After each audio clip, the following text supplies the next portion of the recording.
numa sociedade onde tudo é para ontem, cada vez mais aumenta o número de pessoas ansiosas. Todo mundo quer que as coisas aconteçam muito rapidamente. E a ansiedade passa a ser, então, um grande mal para a nossa geração.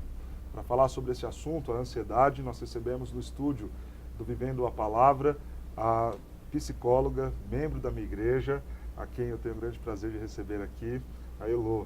Elô, seja muito bem-vinda ao nosso programa. Obrigada. Elô, o que é ansiedade? E como é que a gente pode diferenciar a ansiedade de uma preocupação normal, comum do dia a dia? A ansiedade é um sofrimento psíquico, né? Embora ela esteja presente no ser humano, é algo inerente ao ser humano, a gente precisa tomar cuidado com a ansiedade exacerbada, né? A ansiedade que ela é extrema, né? Com alguns aspectos. Toda ansiedade, ela é má? Toda ansiedade vai ser uma doença, vai ser um problema? Não. Não. Não, a ansiedade, ela é algo, em alguma medida, bom, porque ela te ajuda, né? Ela te traz algum medo, ela faz com que você se prepare para algo, ela faz com que você planeje, ela faz com que você busque recursos para que aquilo tenha uma alta probabilidade de dar certo. Eu tento diferenciar a ansiedade assim, né? Com uma preocupação normal, que eu gosto de chamar até de uma preocupação responsável, é o marido que sabe que tem que cuidar dos filhos, da esposa, se preocupa com ela, o profissional que num dia de uma reunião importante, de um evento importante, se preocupa com aquilo. Eu acho que, de certa forma, ter essa preocupação é positivo, é normal e é natural de todo ser humano. Agora tem um problema quando aquilo começa a refletir no corpo, quando a pessoa não consegue fazer algumas atividades. Eu estou certo? Essa ansiedade desse primeiro momento é boa, é positiva mesmo? Sim, ela é necessária, né? Ela é necessária para que você busque recursos para que aconteça da melhor forma possível. Agora, quando essa preocupação, essa ansiedade, esse medo, ele se torna frequente, ele se torna uma angústia tão grande que te paralisa, começa a trazer algumas preocupações, né? Quando vai virar, então, um problema grande, quais são os sintomas que aparecem? Como é que eu vou saber, então? Como é que alguém que está assistindo a gente vai conseguir equilibrar? Eu estou numa preocupação saudável, uma ansiedade boa, ou estou caminhando já para um problema sério, de saúde mesmo, de doença? Quais são os sintomas, né? Físicos, mentais? Então, a gente precisa tomar cuidado com esse diagnóstico, né? Além do que diagnosticar é algo bem crítico, complicado, porque quando você diagnostica algo, você classifica essa pessoa, você dá a ela um estigma, né? Então ela vai carregar isso para o resto da vida. A gente precisa tomar cuidado com esse diagnosticar, e as pessoas que têm alguns sintomas, por exemplo, esses pensamentos repetitivos, esse medo de algo que possa dar errado, aí os sintomas somáticos, né? A palpitação, a sudorese, o suor em excesso, enfim. O corpo vai acusar. Vai. E a mente também. E aí a pessoa começa a sofrer. Qual é a relação entre a ansiedade, a angústia e o medo? Qual é a relação entre esses elementos aí? Então, a angústia é a base, né? O sofrimento psíquico, né? Daí a gente tem o medo, que é o sentimento que gera essa ansiedade, o medo do não dar certo, o medo de, por exemplo, no transtorno de pânico, o medo da morte iminente, o medo de algo que possa acontecer. Na verdade, é uma realidade que aquilo vai acontecer quando se torna um transtorno. Aquilo realmente vai acontecer, por isso o sofrimento. A pessoa pensa num problema, mas para ela aquele problema já está certo de que é inevitável. E aí não acontece, né? E aí volta o pensamento, os sintomas somáticos, por exemplo, a cada 10 minutos. Então, digamos, você está no cinema. Como que você consegue assistir um filme se você, a cada 10 minutos, ou Às vezes, menos do que isso, os pensamentos vêm e os sintomas também vêm e você não consegue viver. Você fica com... esse sofrimento te impede de vivenciar as coisas do dia a dia. E é muito comum isso, hoje em dia, esse, esse, esse processo da pessoa, tem muita gente sofrendo isso? Na maioria, sim. Sim, porque hoje em dia a ansiedade ela é muito presente, né, na vida cotidiana das pessoas. Porque existem muitas coisas que estão aí e as pessoas querem essas coisas. Então, a ansiedade e o querer são muito aproximados, né? A gente só tem que tomar cuidado para diferenciar e tentar evitar, não perder o autocontrole, porque quando a ansiedade vir, você tem que se dar uma continência, né? Que é algo da maturidade também. Então, se eu sinto que pensamentos estão vindo, que isso não faz parte da realidade, então eu automaticamente digo para mim mesmo, não, mas não vai ser dessa forma, né? Então provavelmente não vai ser assim, então eu vou dando continência a mim, isso é uma maturidade, é um autocontrole. Agora, quando o autocontrole, você já não consegue mais exercer isso sobre si, já é uma questão crítica para a patologia.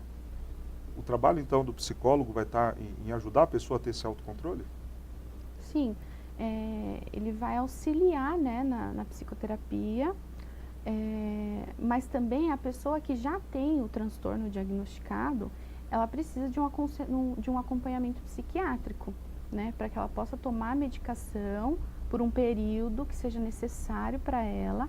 E daí a psicoterapia é importante porque ela vai tomar o medicamento e vai fazer com que esse sintoma, o físico, cesse. Mas os pensamentos, o sofrimento, ele continua lá.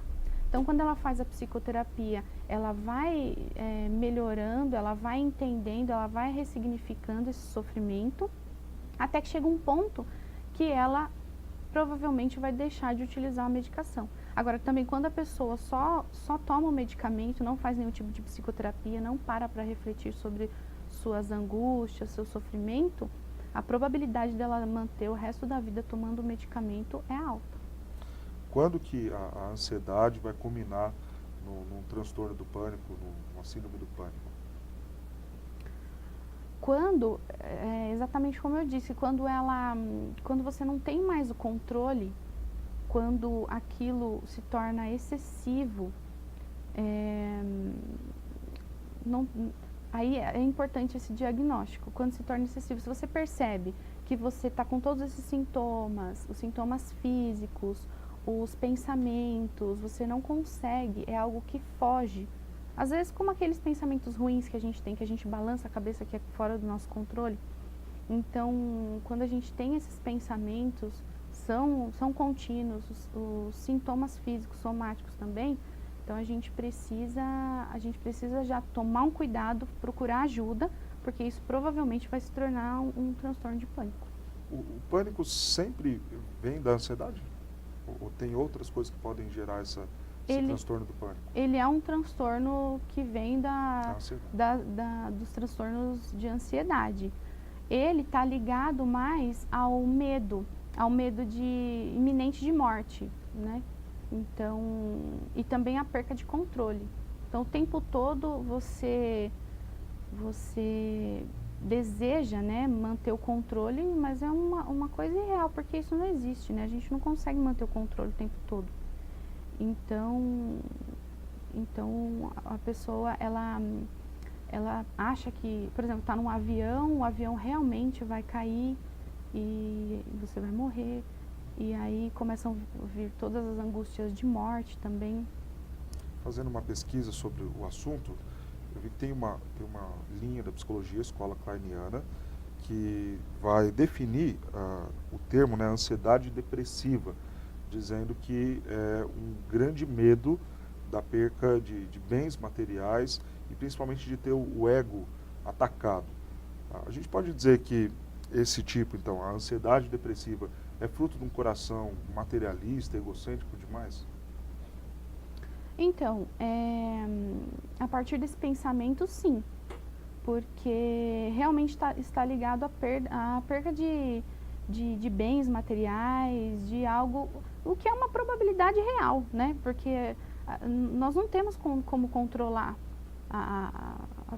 se a gente vai perder o emprego amanhã ou não, o emprego que, por exemplo, nos provê um nível aí social. A gente não tem como prever isso. E aí essa ansiedade, ela acaba sendo diária, né? Porque é uma possibilidade real.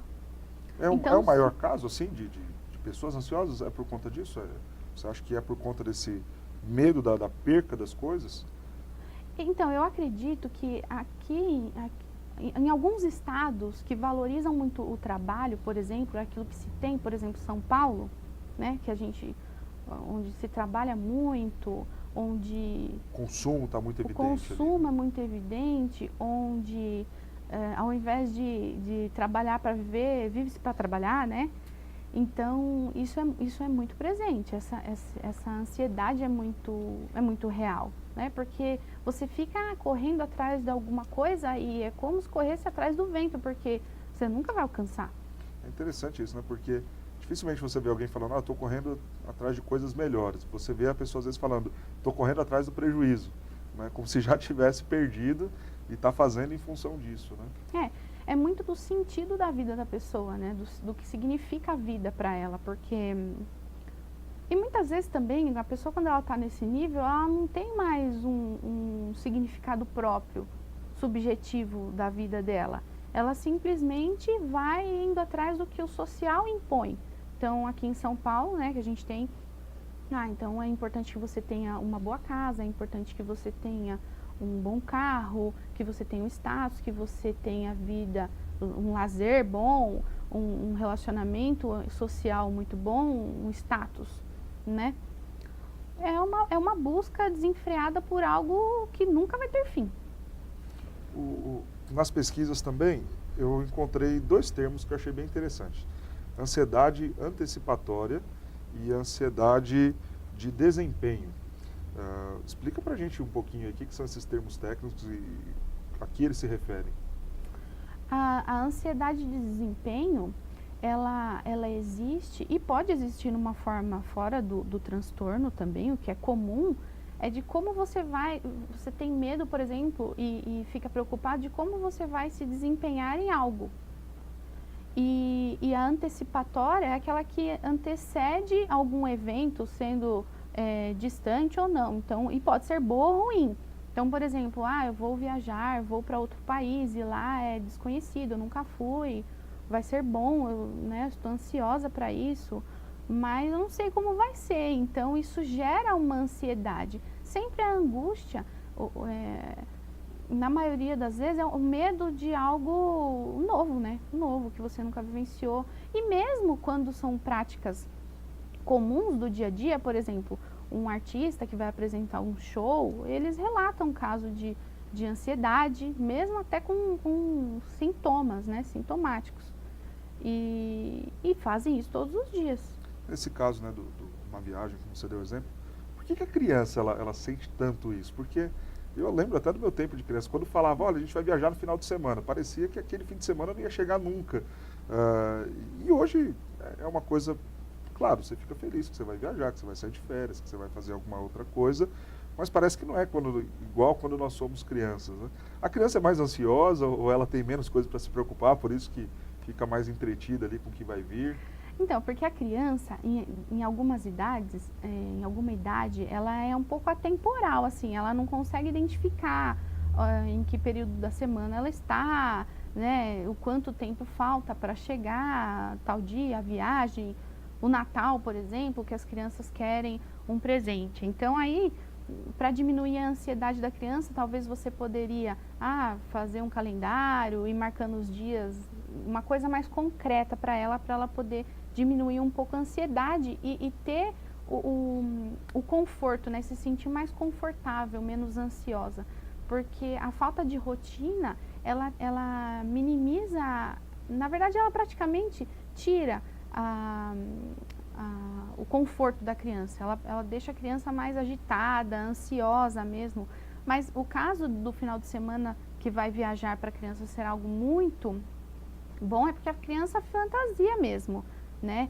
E ela não conhece talvez algo e ela cria imagens de como vai ser e provavelmente vai ser muito bom.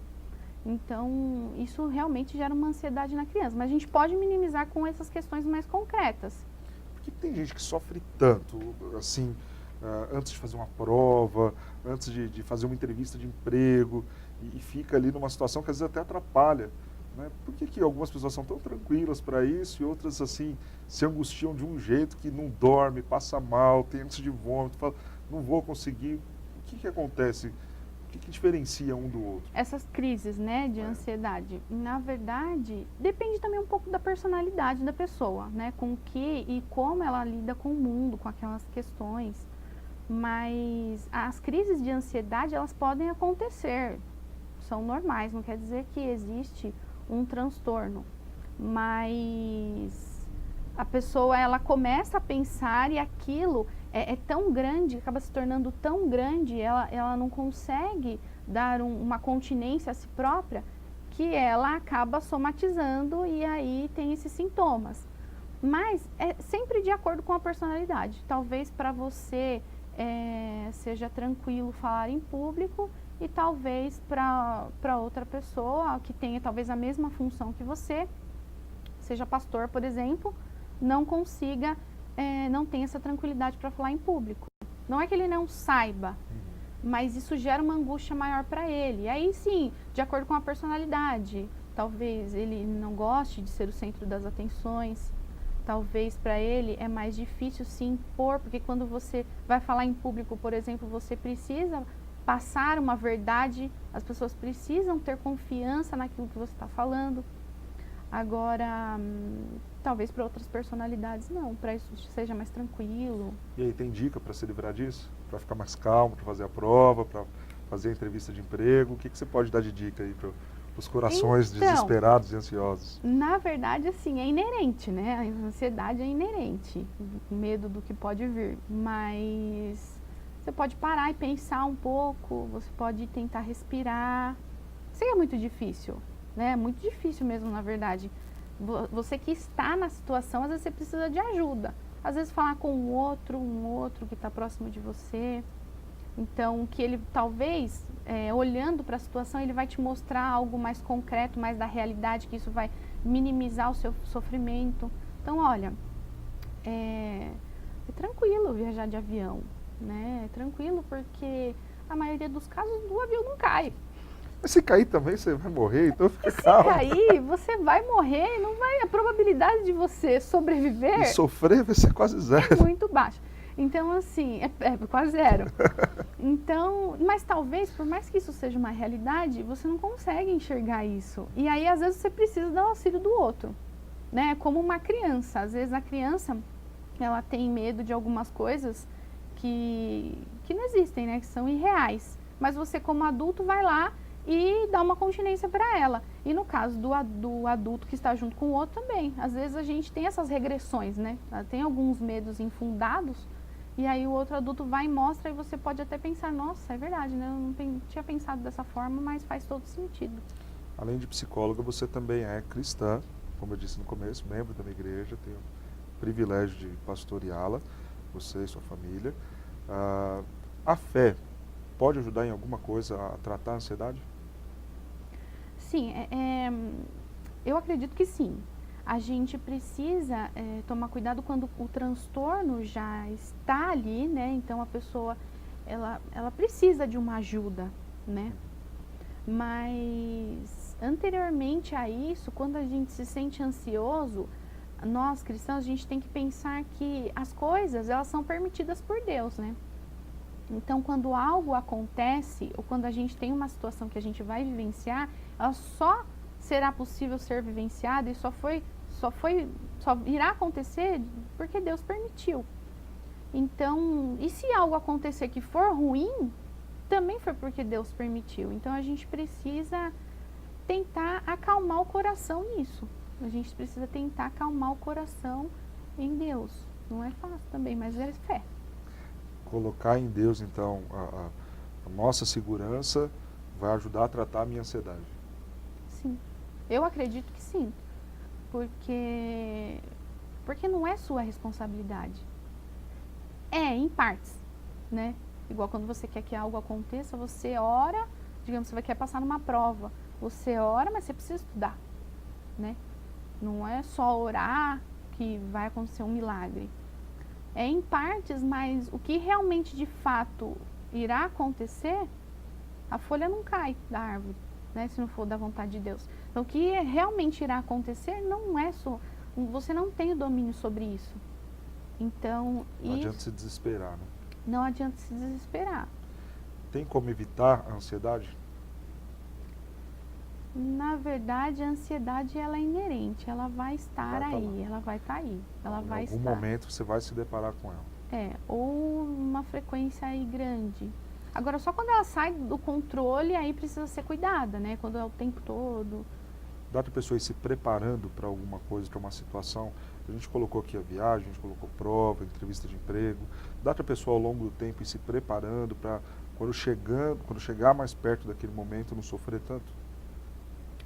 Então, também depende da personalidade da pessoa. Se for uma pessoa mais conforme, por exemplo, uma pessoa mais controladora, para ela chegar em determinado evento e ter uma ação, ela vai precisar organizar e deixar tudo muito preparado para ela se sentir confortável para poder realizar alguma ação, algum evento, alguma coisa assim. Agora, aí isso pode minimizar a ansiedade, porque ela está fazendo... Ela está tranquila do que vai acontecer, ela já está mais Ela está tentando a par. controlar. Por mais que ela não tenha o controle, ela está tentando controlar de alguma forma. Agora, para outras personalidades que não dependem disso, Não é desorganizado igual eu, assim, bagunçado. isso não faz sentido. Então ela não vai fazer, e isso não vai fazer diferença nenhuma no nível de ansiedade dela. Então, por isso que caso a caso precisa ser analisado, é subjetivo, a gente precisa entender a personalidade, a gente precisa entender essa estrutura psíquica, como ela reage, porque às vezes pode ser natural da estrutura psíquica dela, né? Então a gente precisa analisar, mas se tiver algum recurso que você possa utilizar para minimizar a sua ansiedade, utilize. Só não pode se tornar algo essencial, que não tem como você fazer algo sem tomar essa atitude, porque daí também se torna patológico, né? Se torna persecutório. Se alguém assistiu o nosso programa, se identificou aqui, uma série de coisas que nós falamos da ansiedade, a pessoa vê que ela está passando por um problema que já saiu do controle dela, o que você recomenda essa pessoa fazer? Então, é necessário a busca de ajuda, né? Então, se você identificou algum sintoma, se você tem realmente esses pensamentos com muita frequência, é necessário buscar ajuda psicoterapêutica, é necessária ajuda psiquiátrica para poder não permitir que isso se torne algo ainda mais grave, né? Então, procure ajuda, é melhor, é muito bom para você, vai ajudar a sua família, porque o trato da família com isso também é bem difícil, no trabalho, então é importante. Lô, muito obrigado, que Deus te abençoe grandemente, te ajude Obrigada. na sua profissão, que é uma profissão tão bonita, né? Cuidar das pessoas e ajudar as pessoas a viver melhor, né? Com os seus próprios conflitos aí. Que Deus te abençoe grandemente. Amém, agradeço o convite. Ansiedade. Quando ouço essa palavra, não consigo não pensar no que Jesus ensinou sobre este assunto. Considerando o fato de que as preocupações da vida ocupam um lugar muito grande em nosso coração, constantemente faço o exercício de ler e recordar as palavras do Evangelho de Mateus, capítulo 6, dos versos 25 a 34, que diz assim: Não andeis ansiosos pela vossa vida, quanto ao que haveis de comer ou de beber, nem pelo vosso corpo, quanto ao que haveis de vestir. Não é a vida muito mais do que o alimento, e o corpo mais do que as vestes? Observai as aves do céu. Elas não semeiam, não colhem, não ajuntam em celeiros. Contudo, vosso Pai Celeste as sustenta. Porventura não valeis vós muito mais do que as aves? Qual de vós, por mais ansioso que esteja, pode acrescentar um côvado ao curso da sua vida? E por que andais ansiosos quanto ao vestuário? Considerai como crescem os lírios do campo. Eles não trabalham nem fiam. Eu, contudo, vos afirmo que nem Salomão, em toda a sua glória, se vestiu como qualquer deles. Ora, se Deus veste assim a erva do campo, que hoje existe e amanhã é lançada ao forno, quanto mais a vós outros, homens de pequena fé. Portanto, não vos inquieteis dizendo, que comeremos, ou o que beberemos, ou ainda, com que nos vestiremos, porque os gentios aqui se preocupam com todas essas coisas, pois vosso Pai Celeste sabe que necessitais de todas elas. Buscai, pois, em primeiro lugar o seu reino e a sua justiça, e todas estas coisas vos serão acrescentadas. Portanto, não vos inquieteis com o dia de amanhã, pois o amanhã trará os seus cuidados. Basta ao dia o seu próprio mal. Não precisamos nos desesperar, nos angustiar em relação ao futuro. Temos um Deus que é sustentador. Ele sustenta toda a criação, campos e animais. Ele vai nos sustentar. Ele conhece todas as nossas necessidades, vai prover cada uma delas. Ele é um Pai que nos trata como filhos e com Ele nada nos faltará. Até aqui, Deus já te sustentou. Faça uma conta bem simples comigo. Multiplique a sua idade por 365. Você vai descobrir quantos dias Deus já cuidou de você para que você chegasse até aqui ouvindo o nosso programa. Eu, por exemplo, já vivi mais de 11.000 dias. Deus cumpriu sua promessa de sustento em minha vida mais de 11.000 vezes, porque para cada dia vem lutas, problemas, barreiras a serem rompidas, e quando surge um novo dia, surge também com ele os seus cuidados. Ao invés então de se preocupar, busque o reino de Deus e a sua justiça, e as demais coisas serão acrescentadas. Jesus precisa reinar em sua vida. Ele morreu na cruz e ressuscitou ao terceiro dia para te dar a salvação, para que, em relação ao futuro eterno, você não precisasse ter mais nenhuma preocupação. Acalme seu coração. Quem crê em Jesus tem um Pai, o Senhor Deus, e Ele é quem cuidará de você. A Bíblia nos diz que a todos quantos receberam, deu-lhes o poder de serem feitos filhos de Deus, a saber, os que creem em seu nome. João capítulo 1, versículo 12. Que Deus te abençoe grandemente, acalme o seu coração e te ajude a viver cada dia ainda melhor.